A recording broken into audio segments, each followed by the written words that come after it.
अच्छी बात है क्योंकि इस बार विपक्ष बहुत मजबूत है, तो अगर अपना स्पीकर चुना है तो अच्छी बात है। खड़गे जी का प्रश्न है, एक सीनियर लीडर हैं, मैं उनका सम्मान करता हूँ। कल से लेकर आज तक उनसे 3 बार हमारी बात हुई। तो तय हो गया कि इस बार वो होगा जो आजाद भारत के इतिहास में अब तक नहीं हुआ। सर्वसम्मति से स्पीकर नहीं चुना जाएगा, बल्कि सांसदों के वोट से तय होगा कि लोकसभा में स्पीकर सत्ता पक्ष का होगा या फिर विपक्ष का। क्योंकि डिप्टी स्पीकर की विपक्ष की मांग ठुकराकर बीजेपी ने नई चुनौती मोल ले ली है, इसलिए विपक्ष ने भी स्पीकर पद के लिए अपने उम्मीदवार का ऐलान कर दिया है। यानी संसद में एक बार फिर एनडीए बनाम इंडिया होना तय हो गया है।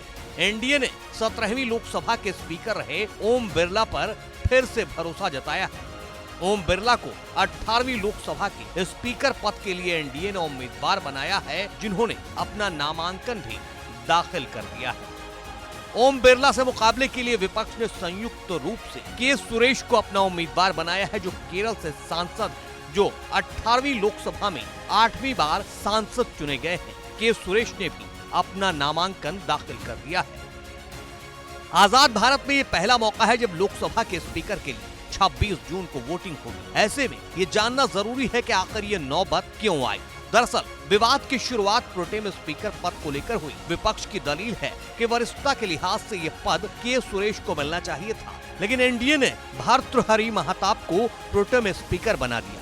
विरोध में संसद सत्र के पहले दिन ही समूचे विपक्ष ने हाथों में संविधान लेकर मोदी सरकार के खिलाफ विरोध जताया। इधर स्पीकर पद को लेकर विपक्ष की दलील थी कि हम सर्वसम्मति से एनडीए का स्पीकर चुन लेंगे, लेकिन परंपरा के मुताबिक डिप्टी स्पीकर का पद विपक्ष को मिलना चाहिए। राहुल गांधी का कहना था कि इसको लेकर राजनाथ सिंह और मल्लिकार्जुन खड़गे में बात हुई थी, लेकिन बीजेपी का फाइनल जवाब नहीं आया।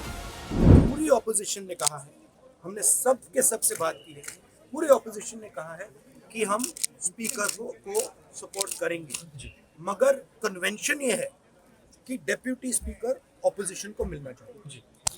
राजनाथ सिंह जी ने कल शाम कहा था कि वो खारगे जी को कॉल रिटर्न करेंगे।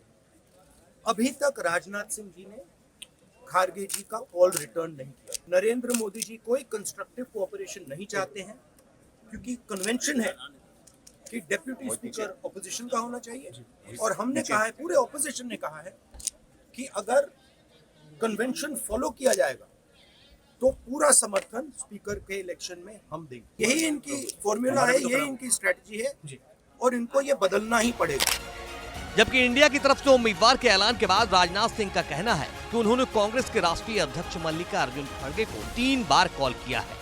खड़गे जी का प्रश्न है, एक सीनियर लीडर हैं, मैं उनका सम्मान करता हूँ। कल से लेकर आज तक उनसे 3 बार हमारी बात हुई। दरअसल विपक्ष को ये लगने लगा था और ऐसी चर्चा सियासी गलियारों में थी कि इस बार सत्ता पक्ष उप सभापति का पद विपक्ष को देने के मूड में नहीं है। बीजेपी लोकसभा अध्यक्ष पद अपने पास रखने की तैयारी में है, जबकि उपाध्यक्ष के पद को एनडीए के सहयोगी दल को देना चाहती है।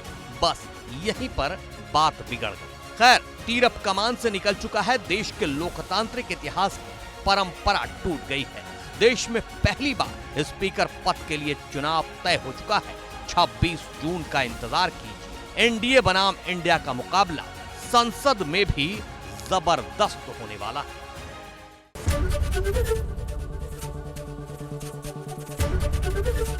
एबीपी गंगा, खबर आपकी, जुबान आपकी।